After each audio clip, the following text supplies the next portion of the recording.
Jadi menurut Imam Ghazali, akal itu dia bukan raja dalam diri kita. Dia hanya panglima.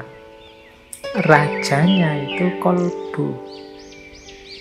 Jadi yang nyetir, mengorientasikan, mengarahkan, mewarnai hidup kita itu kolbu ini. Yang kolbu itu punya pasukan yang sangat luar biasa, namanya akal. Selain ada pasukan-pasukan yang lain, nanti teman-teman silahkan diulang waktu kita membahas tentang kebahagiaan menurut Imam Ghazali. Jadi akal ini panglimanya. Panglima itu kan pasukan yang paling kuat. Dia yang mengarahkan semua pasukan yang lain. Jadi akal adalah panglima. Panglima itu berarti dia hanya bawahan saja, suruhan saja. Jadi kalau kolbunya jernih, kolbunya positif, ya dia akan jadi pasukan yang sangat kuat untuk membela kejernihan dan kepositifan ini. Sementara kalau kolbunya suram, kolbunya gelap, ya dia akan jadi pasukan kegelapan, pasukan kesuraman. Nah itulah posisinya akal. Jadi dia terbatasi oleh orientasi, emosi, ambisi manusianya. Dia adalah senjata yang sangat hebat. Tapi yang namanya senjata itu kan tergantung yang memegang siapa. Maka teman-teman jangan heran kadang-kadang peristiwa-peristiwa sejarah, tragedi-tragedi kemanusiaan itu kadang-kadang di situ ada orang-orang pinternya yang terlibat. Seperti kalau di buku Batas Nalar tadi di awal dijelaskan bagaimana misalnya peristiwa Nazi dengan Holocaustnya, pembantaian besar-besarannya. Itu di situ juga ternyata banyak filosof-filosof Jerman yang mungkin teman-teman kagum dengan pikiran-pikirannya, ternyata juga dia orientasi hidupnya mendukung gerakan Nazi tersebut. Itu kan kita loh, harusnya kalau pakai akal sehat kan tidak suka kekerasan, tidak memilih tidak memilih sesuatu yang merusak kemanusiaan dan lain sebagainya. Kalau pakai akal sehat, tapi akal sehat itu dia hanya pasukan, tergantung manusianya yang mengarahkan. Jadi kadang-kadang kalau dia orang jahat, ya maka akal ini dipakai untuk memuluskan kejahatannya. Mungkin dia bikin trik-trik, strategi-strategi biar tidak ketahuan jadi kejahatan yang sempurna, atau dia melakukan rekayasa-rekayasa sehingga yang semula buruk dia carikan argumen biar jadi benar.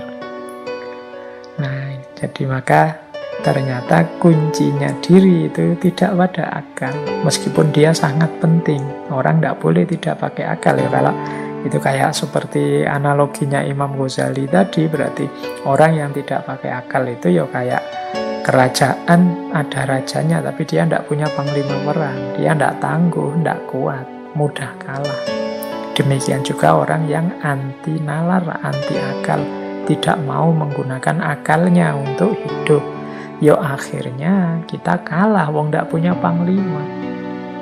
Jadi yang lain mengembangkan sains dan teknologi, menguasai peradaban, kita agak malu-malu, ragu-ragu mendaya gunakan akal kita, ya akhirnya kita kalah, akhirnya kita didominasi. Mungkin juga dijajah secara tidak sadar oleh mereka yang lebih duluan mengembangkan peradabannya dengan akal budi, meskipun akal itu hanya panglima. Jadi orientasi ganda tadi maksudnya ya akal itu penting, dia sangat canggih, dia pasukan kekuatan yang sangat luar biasa, tapi dia hanya panglima, bukan rajanya. Yang memutuskan orientasi hidup kemana, arah hidup ini kemana, tidak hanya akal saja. Makanya dulu ketika kita belajar tentang kritiknya Syed Hussein Nasr pada peradaban modern, kekeliruannya modernisme adalah melihat satu-satunya alat intelijensi manusia itu adalah akal, melupakan ada banyak perangkat intelijensi manusia yang lain selain akal. Ada naluri, ada nurani, ada intuisi, intuisi, ada ambisi, ada hasrat, ada selera. Ini semua berpengaruh dalam pengambilan keputusan manusia, tidak hanya akal.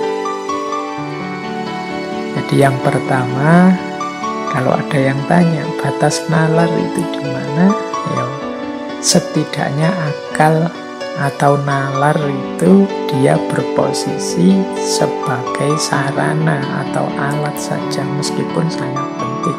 Dia tidak menguasai orientasi, tidak menguasai kemudi atau kendali, meskipun mungkin bisa memberikan pertimbangan-pertimbangan. Pengambil keputusannya tetap rajanya. Kalau pakai Imam Ghazali tadi berarti kolbunya atau bagian jiwa yang lain, yang itu mungkin nalurinya, mungkin nuraninya, mungkin intuisinya, dan lain sebagainya. Jadi ini pemahaman pertama kita untuk membawa pada kesadaran bahwa nalar kita itu terbatas. Jadi ini ditegaskan oleh satu quotes dari Herbert Simon. Nalar adalah alat belaka. Nalar tidak dapat menentukan tujuan hidup kita.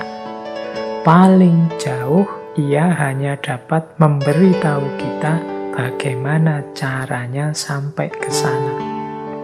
Nalar adalah senjata sewaan. Wah, ini istilahnya agak sini ya. Senjata sewaan yang bisa kita gunakan untuk mencapai tujuan apa saja, baik atau buruk. Ya berarti kalau pakai logika dua standar tadi, nalar itu jangan didewakan, tapi juga jangan dianggap segalanya. Dia sangat penting sih. Hampir semua sisi hidup kita membutuhkan pertimbangan-pertimbangan jernih dari akal sehat, dari nalar. Tapi betapapun dia hanya alat kita. Dia tidak dapat menentukan. Kalau memberi pertimbangan ya paling jauh seperti kata Simon tadi, dia dapat memberitahu kita caranya untuk sampai ke sana. Dia seperti senjata yang bisa kita gunakan untuk mencapai tujuan apa saja, baik atau buruk. Makanya kita harus hati-hati. Karena orang pinter itu kalau jahat tambah bahaya dia. Karena dia punya pasukan yang sangat kuat, yaitu akalnya untuk mendukung kejahatannya. Inilah mengapa kalau dalam dunia tasawuf itu pertama-tama kita didorong, diminta dengan sangat untuk menjernihkan hati atau qalbu.